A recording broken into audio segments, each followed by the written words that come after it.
pulsing fields of potentiality. I want you to remember those 4 words: pulsing fields of potentiality. And this is what Greg Braden described atoms. The atoms that we learned about in science class, and that they are what's holding the universe together. We were taught that atoms are solid. They're solid balls with electrons spinning around them and protons and neutrons. But what atoms are actually is they are pulsing fields of potentiality. I think Greg Braden might have said probability, but potentiality. They're just infinite. They're infinite little animators, pulsing fields of infinite animations. And so now, you zoom out to what you can see with your naked eye, and you look around, you see objects, and you're like, I see them differently now. I see them as an infinite number of pulsing fields of potentiality. So therefore, it's not solid and it's not real. It's just being animated according to our observation of it. And that right there is the best way I can say it. And this clicked for me just about an hour ago, and I'm like, pulsing fields of potentiality. I started saying that as kind of a mantra. I was going through Goodwill, just doing a little shopping right now, and I'm reminding myself, not only are we living in a simulation, but everything at its very core, atoms are pulsing fields of potentiality. And then I think of the double slit experiment. You may have heard of it. I probably should still continue to study it, but I'm at a point now where I'm like, I kind of understand the experiment, the behavior of electrons that were shot through this wall that had 2 slits in it. And they expected the electrons to go through the slits and hit like a backboard according to the shapes of those 2 slits. But instead, the electrons, they hit the back wall in a wave pattern, like multiple slits. And it just totally drove scientists crazy. I think maybe in the 40s. And they were just like, what is this? Why do electrons behave this way? Okay, so that's what happened before they set up a camera. Because they set up a camera right by the wall with the 2 slits, because they wanted to zoom in and see if the electrons were like ricocheting off each other and causing that wave, those multiple slits on the backboard. Hope you're following. But when they hit the record button on this little camera that watched the electrons go through the 2 slits, the electrons hit the backboard according to the shape of the 2 slits. And they're like, wait a second, when we record it with a camera, it goes and hits the back wall this way, the shape of the 2 slits. But when we are not looking and not recording the electrons, they are just like a wave. And it's almost like when we're not looking, when our eyes are closed, electrons are, or I should say, electrons, atoms, which are one and the same thing, they're not doing anything. They're just a wave of potentiality. But as soon as we open our eyes, it's like now we're seeing an animation that's according to our observation of it. This is some deep stuff. This is some deep talk that I normally don't do, but I hope you're following. I hope this registers a bit. It's been helping me, though, understand the simulation, going from belief to more of a knowing. Like, I know this is a simulation. Because for a while, I'm just like, yeah, I believe we live in a simulation, because I was noticing glitches happening. And I'm like, whoa, I imagined this and then it happened. So, but now after, learning from Greg Braden, he had a YouTube video. He's just, I think it was his video titled, he's explaining the holographic universe. So if you type in Greg Braden holographic universe, he'll explain in that video what atoms actually are and how what we thought they were. And we were all taught this in school, that they're solid little balls with particles spinning around them.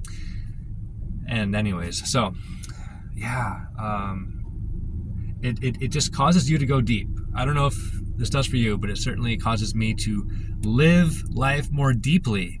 And as I'm out and about, I'm saying this mantra, like, I am living in a simulation. Everything is made of atoms, and atoms are pulsing fields of potentiality. Because once you have the image in your head to work with, you're like, I get it now, I understand. Sure, I can touch things and smell things and see things, but nothing's solid, nothing's real. The truth of everything is spiritual. You know, we're just here incarnated in this physical reality, but it's not real, it's not solid. And so now that we know that consciousness or the simulation, it animates, it reflects back to us according to our observation of it, and our expectations, our deepest desires and beliefs, what we believe to be true, our philosophy of life, that's our animation. That's what we get. That's what is reflected back. So now that we know this, we can start to work on, what is my philosophy of life? Do I live in a safe world? Do I live in a hostile world? Is everybody just enemies and in competition? And is this just like a cruel world that I live in, filled with fear? We can change that. We can change our conception of the world and start to see it as a loving world. And here's the game changer for me and for everybody, is realizing that consciousness is one. There's only one consciousness that we are all sharing. There was a woman that just walked by me, and I was just thinking to myself, like, she is me.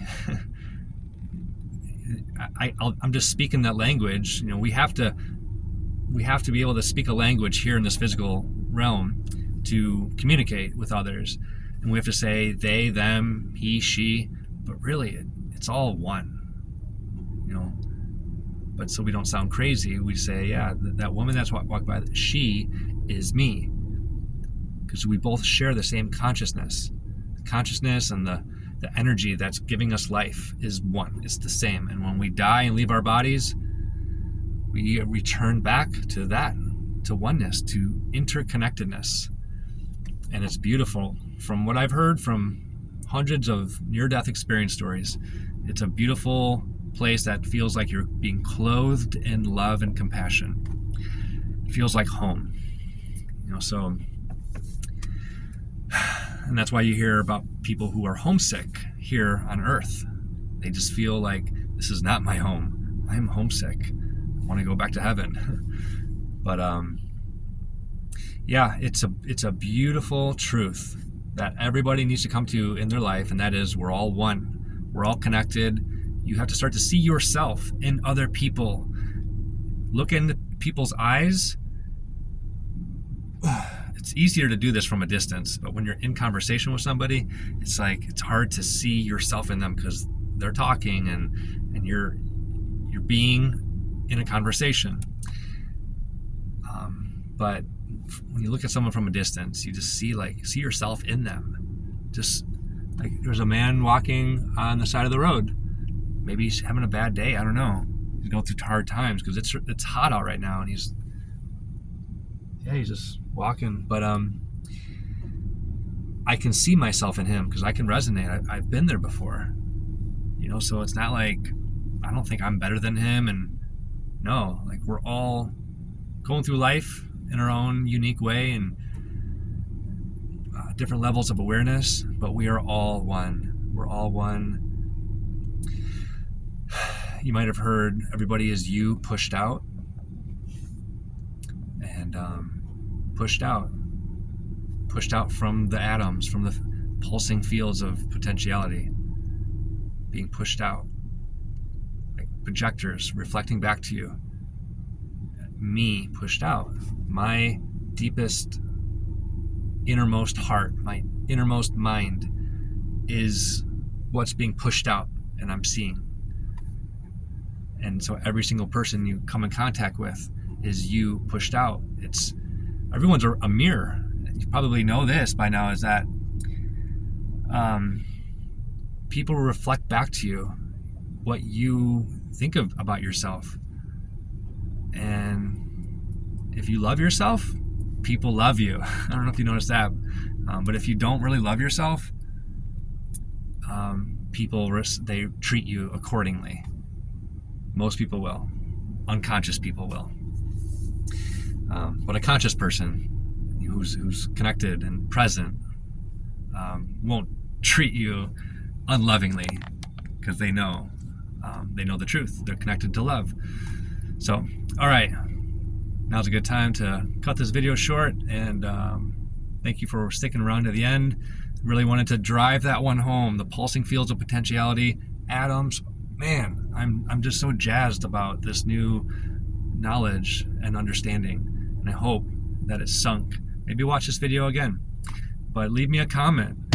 Let me know what you thought and what you think of when I say the simulation. How is the simulation working for you?